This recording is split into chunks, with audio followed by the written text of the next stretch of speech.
Hello dear students, welcome to our YouTube channel शिक्षा तक digital. My name is Saurabh Gupta and I teach English for competitive exams. Dear students, आज मैं आपके लिए लेकर के आया हूँ मॉक टेस्ट नंबर 9। आप इससे पहले 8 मॉक टेस्ट सॉल्व कर चुके हैं and as you know it very well कि धीरे धीरे हम मॉक टेस्ट का लेवल बढ़ाते जा रहे हैं। आज मॉक टेस्ट नंबर 9 लेकर के आए हैं, बहुत जल्द 10th भी पूरे हो जाएंगे और इस मॉक टेस्ट को आपको सॉल्व करना है, अपने आप को इंट्रोस्पेक्ट करना है, एसेस करना है कि कितने नंबर आप इसमें सॉल्व कर पा रहे हैं, कितने क्वेश्चंस इसमें आपको आ रहे हैं। तो चलिए हम वीडियो को शुरू करते हैं, बढ़ाते हैं आगे। क्वेश्चन में हमारा करेक्ट स्पेलिंग फाइंड आउट करना है। Spot the correct spelled word दिया गया है।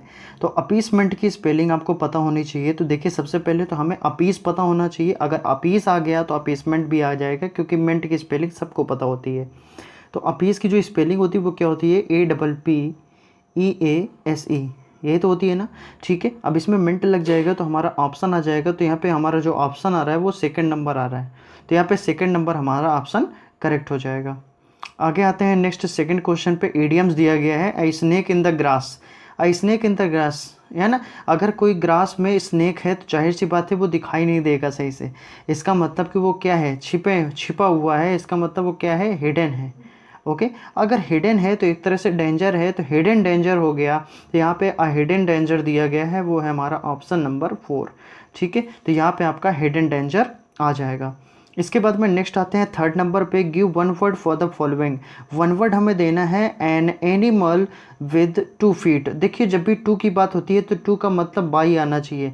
जैसे मैं आप एग्जांपल लूँ, जैसे बाइक बोलूँ तो बाइक में कितने पहिए होते हैं? 2 पहिए होते हैं, इसलिए हमारा बाइक होता है। बाइसिकल बना, 2 पहिए बने हैं इसलिए बाइसिकल। तो बाई का मतलब 2, तो यहाँ पे बाइब्ड दिया गया है, तो यहाँ पे 4th ऑप्शन सही हो जाएगा। सी नंबर पे देखिए ट्राइपॉड दिया गया है, तो इसका मतलब कहीं ना कहीं उसमें 3 जो है चीज़ें से मिलकर के बना होगा, तो वो आपका क्या है? ट्राइपॉड है। क्लियर है? आगे चलते हैं नेक्स्ट 4th नंबर पे। Feminine of heart. हार्ट का फेमिनाइन बताना है। हार्ट का जो फेमिनाइन होता है वो डो होता है, तो यहाँ पे आपका जो ऑप्शन नंबर है फर्स्ट नंबर क्लियर हो जाएगा। इसके बाद में नेक्स्ट आते हैं 5th नंबर पे। Plural of echo. इको का प्लूरल हमें चाहिए, तो इको का प्लूरल जो होता है वो इकोज होता है, यानी ES ऐड हो जाता है। तो यहाँ पे आपका जो ऑप्शन मिल रहा है सेकेंड नंबर ऑप्शन है, सेकेंड नंबर ऑप्शन आपका करेक्ट हो जाएगा। आगे आते हैं नेक्स्ट नंबर 6th पे। 20 किलोमीटर। 20 किलोमीटर पूरा आपका जो वर्ड है इसका मतलब ये कैसा है? सिंगुलर है। ठीक है, एक साथ है। तो 20 किलोमीटर डिस्टेंस कैसी है पूरी? तो इज़ अ लॉन्ग डिस्टेंस है ना। यहाँ पे आर नहीं आ जाएगा, क्या आ जाएगा? इज़ आ जाएगा। इसके बाद में नेक्स्ट है 7 नंबर पे। The speaker congratulated. कॉन्ग्रेचुलेटेड जो वर्ड है ये प्रीपोजिशन जो है किसको फॉलो करता है? ऑन को फॉलो करता है। तो यहाँ पे देखें आप, यहाँ पे हमारी जो मिस्टेक है वो प्रीपोजिशन की है। ठीक है, फॉर देयर सक्सेस लिखा हुआ है, तो यहाँ पे फॉर नहीं होना चाहिए, यहाँ पे क्या होना चाहिए? ऑन होना चाहिए। क्लियर? आगे आते हैं नेक्स्ट क्वेश्चन पे। नेक्स्ट क्वेश्चन पे हमारा जो है दिया गया है सिनोनिम्स। सिनोनिम फाइंड आउट करना है, तो एब्रीविएट दिया गया है 8th नंबर पे। एब्रीविएट का मतलब होता है किसी चीज़ को क्या करना? संक्षिप्त करना या कंसाइज करना, यही तो होता है कंसाइज करना, या फिर अप्रिसाइज हो सकता है ना, तो प्रिसाइज बोल सकते हैं। अब यहाँ पे कंसाइज है तो यहाँ पे कुछ वर्ड और लें, जैसे हम कॉम्पैक्ट बोल सकते हैं। So we can say that compact. आपने अब्रिज पढ़ा हुआ है तो यहाँ पे अब्रिज भी बोल सकते हैं। या किसी चीज़ को क्या करना, किसी चीज़ की जिस्ट क्या निकली, उसका इसेंस क्या निकला, या उसको किसी चीज़ को हमने क्या किया? समराइज़ किया। So we can say that summarise also. Okay, तो अब यहाँ पे देखिए हमारा जो ऑप्शन आ रहा है एब्रीविएट का वो आ रहा है कंडेंस। तो यहाँ पे 8th का जो हमारा ऑप्शन आ जाएगा वो हो जाएगा बी नंबर, यानी सेकंड ऑप्शन आपका करेक्ट है। ओके, इसके बाद में नेक्स्ट 9th नंबर पे इंडस्ट्रियस दिया है। इंडस्ट्रियस का मतलब होता है कि कोई भी पर्सन जो है वो कैसा है? हार्ड वर्किंग है, यानी बहुत ज़्यादा मेहनत करने वाला है। इसका मतलब वो कैसा है? एसिडुअस है। बहुत इंपॉर्टेंट वर्ड है बेटा, याद रखना है एसिडुअस। एस का मतलब क्या होता है? गधा, जो गधे के तरीके लगा हो, बहुत ज़्यादा काम कर रहा है, वो कैसा है? हार्ड वर्किंग है। Okay, we can say that laborious also. तो यहाँ पे इंडस्ट्रियस का जो हमारा ऑप्शन आ जाएगा hard working, 4th number correct हो जाएगा। हैविंग इंडस्ट्रीज, पंचुअल, सक्सेसफुल, ये सारे वर्ड आप जानते हैं। यहाँ पे देखिए 8th का डी ऑप्शन था रिजिन्यूएट। रिजिन्यूएट का मतलब क्या है? किसी चीज़ को नया बना देना, तो रिन्यू कर देना। है ना, रिन्यू कर देना, या रिवाइव बोल सकते थे, है ना, रिवाइव बोल सकते थे। अब रिवाइव है तो यहाँ पे रिस्टोर एक वर्ड आता है, we can say that restore. Restore है तो इसका मतलब किसी चीज़ को उसने क्या किया, फिर से नया बना दिया, तो ये हमारे वर्ड आ गए थे। इसके बाद में आते हैं नेक्स्ट, 9th नंबर हमारा हो गया है जिसका डी ऑप्शन सही है। और इसके बाद में आते हैं, अब आपका एंटोनिम फाइंड आउट करना है, ठीक है। अब यहाँ पे देखिए इम्पेड वर्ड दिया गया है 10th नंबर पे। इम्पेड का मतलब क्या होता है, इम्पेड का मतलब होता है कि कोई भी ऑब्स्ट्रक्शन क्रिएट करना। So we can say that obstruction. Obstruction का मतलब जानते होंगे, रुकावट या बाधा उत्पन्न करना। So we can say that hinder, hinder बोल सकते हैं।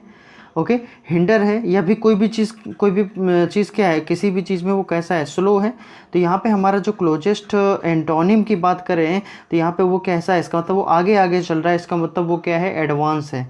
अब एडवांस है तो हमारा थर्ड ऑप्शन मिल रहा है, that is option number C. Clear है, लिमिट वर्ड जानते हैं। इसके बाद में देखिए बी नंबर पर रिसीड वर्ड दिख रहा है। रिसीड का मतलब क्या होता है, रिसीड का मतलब होता है गो बैक। गो बैक यानी पीछे चले जाना, तो गो बैक है, या मूव अवे बोल सकते हैं, move away. Okay, we can say that move away. Okay, go away भी बोल सकते हैं। इसके बाद में 11th नंबर पे आते हैं। 11 नंबर पे डिसुएड आपका जो वर्ड दिया गया है, डिसुएड का मतलब क्या होता है, डिसुएड का मतलब होता है कि किसी का जो है हिम्मत को और ज़्यादा कम कर देना, यानी करेज को और कम कर देना। तो इसका मतलब क्या बोल सकते हैं, डिस्करेज। ओके, डिस्करेज होता है, डिस्करेज का मतलब डेटर हो सकता है। So we can say that deter also. Okay, इसके बाद में हम इसके अगर हम एंटोनिम पर जाएं, इसका एंटोनिम क्या होगा, तो इसका मतलब किसी को और ज़्यादा बढ़ाना या प्रमोट करना या उसी को मनाना, किसी काम के लिए शय देना। तो इसका मतलब हमारा कौन सा ऑप्शन आ रहा है, परसुएड आ रहा है, that is option number first. तो परसुएड आपका सही हो जाएगा, बाकी के ऑप्शन क्लियर होंगे आपको। इसके बाद में नेक्स्ट आते हैं 12th नंबर पर, नरेशन दिया गया है, he said may God I am ruined. अभी देखिए may God I am ruined, तो इसका मतलब कहीं ना कहीं शोक है, दुख प्रकट हो रहा है। ओके, दुख प्रकट हो रहा है, तो यहाँ पे इसका मतलब एक्सक्लेम्ड विद सारो आना चाहिए। एक्सक्लेम्ड विद सारो फर्स्ट नंबर हो नहीं सकता, सेकंड नंबर भी नहीं होगा। एक्सक्लेम्ड विद सारो हमारा सी नंबर पे आ रहा है, यानी 12th का हमारा जो ऑप्शन नंबर आ जाएगा वो सी आ जाएगा, क्योंकि लास्ट में जो आ रहा है जो कि पॉसिबल नहीं है। तो यहाँ पे कौन सा ऑप्शन, थर्ड ऑप्शन हमारा करेक्ट हो जाएगा। इसके बाद में नेक्स्ट आते हैं 13 नंबर पे, he said to him is not your name Raman. तो आगे चलते हैं, इसको सॉल्व करते हैं। देखिए सेड टू और ये क्वेश्चन वर्क वाला है, तो इसका मतलब यहाँ पे क्या होना चाहिए, आस्क्ड चेंज होना चाहिए, है ना। और इसके बाद में कंजक्शन हमारा क्या लगना चाहिए, इफ़ या वेदर। तो यहाँ पे देखिए वेदर ऑप्शन में दिख रहा है, तो आस्क्ड और वेदर दो चीज़ तो हमने देख ली, ठीक है। तो देखिए पहले ऑप्शन में टोल्ड लिखा है जो कि पॉसिबल नहीं है, ठीक है। अब यहाँ पे आस्क्ड नहीं होता तो इंक्वायर्ड ऑफ हो जाता है, तो यहाँ पे इंक्वायर्ड भी यूज़ हो सकता है। तो इंक्वायर्ड देखिए लगा हुआ है, तो इसमें तो ठीक है, वेदर भी लगा हुआ है, his name was not Raman, second number बिल्कुल सही है। और यहाँ पे देखिए नेगेटिव नहीं है, इसलिए थर्ड ऑप्शन गलत हो गया, तो सेकंड नंबर आपका यहाँ पे करेक्ट हो जाएगा। आगे आते हैं नेक्स्ट क्वेश्चन पे। नेक्स्ट क्वेश्चन पे दिया है someone has stolen his hand bag. अब देखिए हैज़ लगा है और सेंटेंस एक्टिव बेस में है। पैसिव बेस में हम क्या देखेंगे, हैज़ बीन देखेंगे, वर्ब की थर्ड फॉर्म देखेंगे और बाई को देखेंगे, ये तो होगा। तो चलिए देखिए कौन सी कंडीशन ये सारी फॉलो कर रहा है। तो यहाँ पे हैज़ बीन हमें देखने को मिलेगा, तो हैज़ बीन तो सब में लगा हुआ है, ओके। लेकिन शुरुआत कहाँ से होगी, हिज हैंड बैग, यही तो होगा। तो यहाँ पे his hand bag has been stolen, यही तो होगा। तो देखिए यहाँ पे ये भी गलत हो गया, ये भी गलत हो गया। तो यहाँ पे ऑप्शन नंबर कौन सा जाएगा, सी, 14 का सी ऑप्शन यानी थर्ड नंबर करेक्ट हो जाएगा।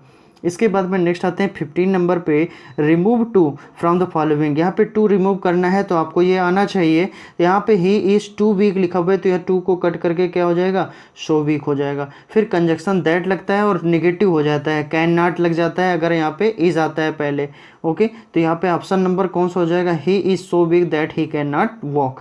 तो यहाँ पे ऑप्शन नंबर सी देखने को मिल रहा है, थर्ड ऑप्शन। तो यहाँ पे 15 का जो हमारा ऑप्शन आ जाएगा वो थर्ड नंबर आ जाएगा। क्लियर। आगे आते हैं नेक्स्ट क्वेश्चन पे, फिलिंग द ब्लैंक्स दिए गए हैं। बूस्टेड, बूस्टेड प्रीपोजिशन ऑफ को फॉलो करता है, बूस्टेड ऑफ होता है। तो यहाँ पे 16 का जो हमारा ऑप्शन मिल रहा है ए नंबर, तो यहाँ पे ए नंबर हमारा करेक्ट हो जाएगा। इसके बाद में आते हैं 17 नंबर पे, एवरीवन लव्ड, लव्ड जो प्रीपोजिशन फॉलो करता है वो एट को फॉलो करता है, ओके। तो लव्ड एट हिम, तो यहाँ पे कौन सा ऑप्शन, फोर्थ ऑप्शन। तो यहाँ पे फोर्थ ऑप्शन करेक्ट हो जाएगा 17 का। अब इसके बाद में आते हैं नेक्स्ट क्वेश्चन पे। नेक्स्ट क्वेश्चन पे दिया हुआ है ही प्लेड आ, कैसा गेम उसने जो है खेला, तो उसने हारता हुआ मैच खेला, तो लॉजिंग गेम खेला। तो यहाँ पे 4th नंबर मिल रहा है, डी ऑप्शन तो आपका करेक्ट हो जाएगा। इसके बाद में नेक्स्ट हमारा पैसेज दिया गया है। पैसेज को पढ़ने से पहले सबसे पहले उसके क्वेश्चंस को आपको पढ़ने हैं। तो लिखा हुआ है पहला question, percentage of Indian population indulge in agriculture activities, कितने % जो है एग्रीकल्चर एक्टिविटीज़ में जो है शामिल रहते हैं। इसके बाद में नेक्स्ट है most of the Indian festival are related, most of the Indian festival जो हैं वो रिलेटेड हैं, किससे रिलेटेड होते हैं ये तो हम मुझे आता है, लेकिन फिर भी हम पैसेज से इसको सॉल्व करेंगे। तो देखिए इसको सॉल्व कर लेते हैं, पैसेज पढ़ते हैं। India is a land of festivals, ठीक है। 70% of India's population lives in village, okay. इसके बाद and a vast majority of society depends on agriculture, तो एक वास्ट मेजोरिटी जो है वो डिपेंड्स एग्रीकल्चर, वास्ट मेजोरिटी है 70% में वास्ट है, इसका मतलब कि टोटल 70 नहीं है, 70 से क्या है, 70 से कम है, 70 से कम है। तो यहाँ पे एक आंसर हमें मिल गया है कि percentage of Indian population indulge in agriculture activities is, यानी 70% से कम है। तो 19 का हमारा जो ऑप्शन जाएगा वो क्या है, लेस देन 70%, यानी ऑप्शन नंबर सी, यहाँ पे 3rd ऑप्शन आपका करेक्ट हो जाएगा, ओके। इसके बाद में आते हैं नेक्स्ट है as a result of most festival are related to the agriculture activities of the people, तो मोस्टली जो फेस्टिवल्स होते हैं वो एग्रीकल्चर एक्टिविटीज़ पे ज़्यादा से ज़्यादा बेस्ड ऑन होते हैं। तो देखिए सेकंड का भी हमारा जो है आंसर मिल गया है। देखिए यहाँ पे 24 most of the Indian festivals related to the, तो किससे रिलेटेड हैं, एग्रीकल्चर एक्टिविटीज़ से, यानी 4th ऑप्शन हमारा करेक्ट हो गया।